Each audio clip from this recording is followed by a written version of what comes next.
Good morning students. आज मैं आपको आपकी पाठ्य पुस्तिका का चौथा पाठ पढ़ाने जा रही हूँ जिसका नाम है बैल की अक्ल।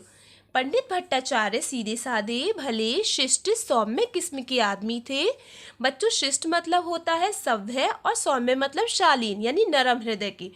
उनके घर सरसों के तेल की जरूरत आन पड़ी, इसलिए वे तेल खरीदने कोल्हू पर आए हैं। बच्चों, कोल्हू होता है जहाँ पर तेल मिलता है। कोल्हू वाले के घर पर बड़ी सी घानी है। घानी मतलब होता है जिसमें से तेल निकालते हैं।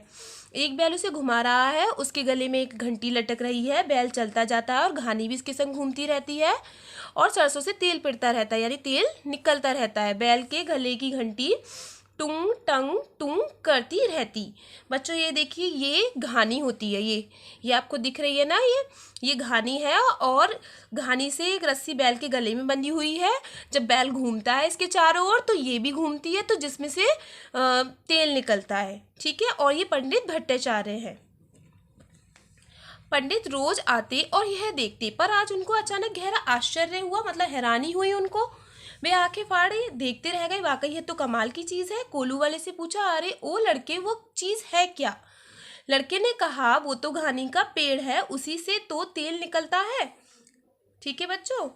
पंडित ने सोचा, ये भी कोई बात हुई। आम के पेड़ में आम होता है, जामुन के पेड़ में जामुन, और घानी के पेड़ में भला तेल क्यों? उन्होंने कोल्हू वाले से फिर पूछा, घानी का कोई फल तो होता होगा। कोल्हू वाले ने आश्चर्य से पूछा, क्या मतलब पंडित जी को बिल्कुल भी नहीं पता था कि घानी क्या होती है, इसलिए वो कोल्हू वाले से कहते हैं कि घानी का कोई फल होता होगा। पंडित चोटी को सहलाते हुए सोचने लगे कि शायद उनका सवाल ठीक नहीं था, लेकिन इसमें क्या झोल है ये भी वो समझ ना पाए। मतलब उन्हें लग तो रहा था कि वो ठीक से सवाल नहीं कर रहे, इसलिए वो कोल्हू वाला समझ नहीं पा रहा है। थोड़ी देर चुप रहकर बोले, तेल कैसा होता है? कोल्हू वाले ने कहा, वहाँ सरसों के बीज रखते हैं, यानी कि घानी के बीच में सरसों के बीज रखते हैं बच्चों, और सरसों के बीज पर दबाव पड़ता है, फिर उसमें से तेल निकलता है। पंडित यह सुनकर बहुत खुश हुए। सिर हिलाते डुलाते हुए, चोटी को नचाते हुए खुशी से बोले, अच्छा अब तो समझा, तेल पीसने का यंत्र। तो बच्चों, घानी क्या होती है? तेल पीसने का यंत्र, यानी कि तेल पीसने का उपकरण जिसमें से तेल निकाल सकते हैं हम।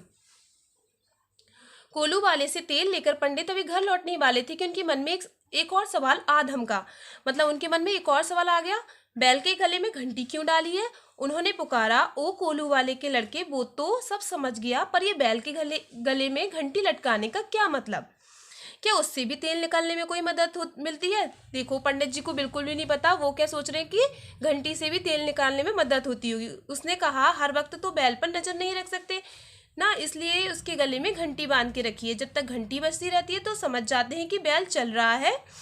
जैसे ही बैल रुकता है कि घंटी की आवाज आनी बंद हो जाती है, तो फिर उसे दौड़ाने के लिए मैं आ जाता हूँ। पंडित ने ऐसी अद्भुत करामात और कहीं नहीं देखी थी। घर जाते जाते वह इसी बात को सोचते जा रहे थे, कोल्हू वाले ने भी क्या तरकीब निकाली है। उस बेचारे बैल की तो खैर नहीं। जैसे ही वह रुकेगा कि घंटी बजना बंद हो जाएगी और उसी वक्त कोल्हू वाले का लड़का उसे भगाने चला आएगा। तो बच्चों, उसको पता चलता रहता था कि बैल चल रहा है या नहीं घंटी की आवाज़ से। ठीक है, क्योंकि जब वो चलता था बैल तो घंटी की आवाज़ होती थी। सोचते सोचते अचानक उन्हें सूझा, अच्छा अगर वो बैल एक ही जगह खड़ा रहकर सिर्फ सिर हिलाता रहे तो घंटी बजती रहेगी, है ना बच्चों? अगर बैल एक ही जगह पे खड़े होकर बिना चले अगर अपना सिर हिलाता रहे तो घंटी तो फिर भी बजेगी ना। फिर कोल्हू वाले के लड़के को कैसे पता चलेगा कि बैल चल रहा है कि खड़ा हो गया है?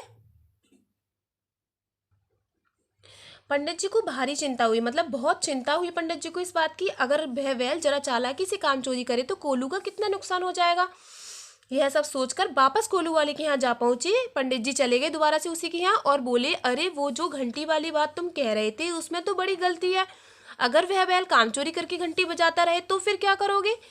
कोल्हू वाला खिन्न होकर बोला, काम चोरी करके घंटी बजाना यानी, मतलब दुखी होकर बोला उनकी बात से पंडित जी की।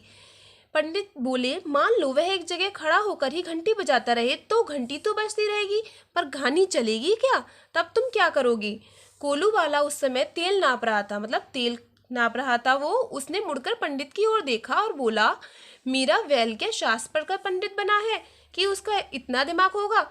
ना तो वह आपकी पाठशाला में गया है, ना ही उसने शास्त्र पढ़ा है, और फिर बैल को इतनी अक्ल कहाँ होती है?